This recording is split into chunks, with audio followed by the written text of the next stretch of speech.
Абайдың 18-ші қара сөзі. Адам баласына жыртықсыз, кірсіз, сыпайы киініп, һәм ол киімін былғап, былжыратып кимей, таза кимек дұрыс іс.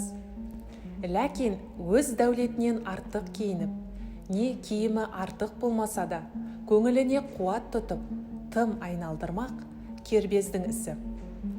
Кербездің екі түрлі қылығы болады.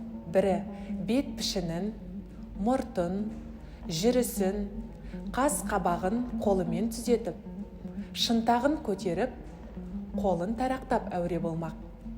Бірі атын, киімін, айран ішерім деп, солардың арқасында сыпайы, жығымды жігіт атанбаққа, өзінен ілгерілерге елеулі боп, өз қатарындағылардың ішін күйретіп, өзінен кейінгілерге әттең дүние-ай, осылардың атындай ат мініп, осылардың киіміндей киім кигеннің не арманы бар екен дейтұғын болмаққа ойланбақ.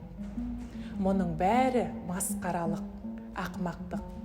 Мұны адам бір ойламасын, бір ойласа, қайта адам болмағы қиын іс. Кербез дегенді керден немеден без деген сөзге ұқсатамын. Тегінде адам баласы адам баласынан ар, ғылым, ақыл, мінез сияқты нәрселермен озбақ. Одан басқа нәрселермен оздым дегеннің бәрі де ақымақтық.